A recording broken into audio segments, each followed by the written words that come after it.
how did a baby come down with breast abscess? Now, I'm very sure that you must have been pressing this baby's breast. She's like, yes, that when they gave birth to the baby, that the breast was a bit big and milk was coming out. So they were always pressing it to remove it, always pressing it. And since then, now noticed that the breast started getting bigger and bigger, then became red, making them to come back to.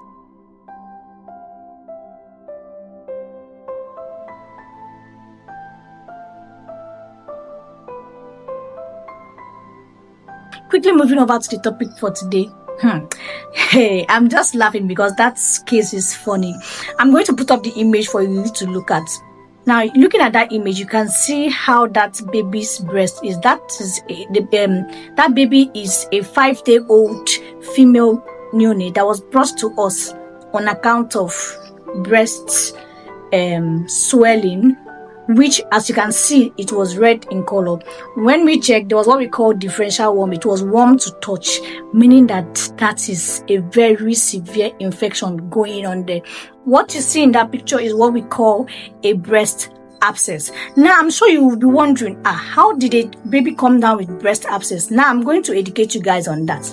We asked the mother, okay, so what happened to this child? I am very sure that you must have been pressing this baby's breast. She was like, yes, that when they gave birth to the baby, that the breast was a bit big and milk was coming out. So they were always pressing it to remove it, always pressing it. And since then, now noticed that the breast started getting bigger and bigger, then became red, making them to come back to the hospital. This child also had fever, showing that there was an ongoing infection. Now, let me teach you guys something. What caused that breast abscess is that pressure that they kept applying on that breast in the name of pressing.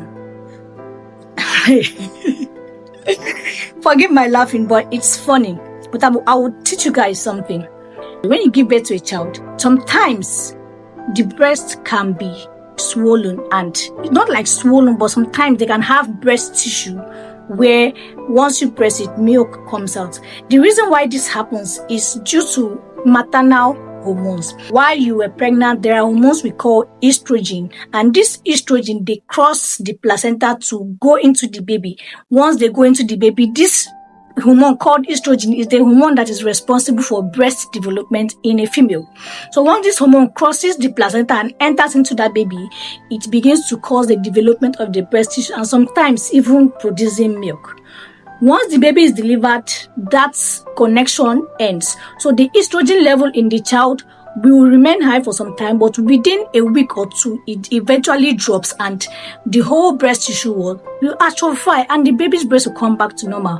Don't believe people that will tell you that it's because of the pressed it that it went back. No, it is not the pressing that took it back. It is the normal process of development whereby the estrogen level drops and the child comes back to normal. Don't let anybody deceive you, because when you keep pressing, trying to express whatever you think you are expressing, you are putting this child at risk of developing mastitis and also breast abscess as a complication.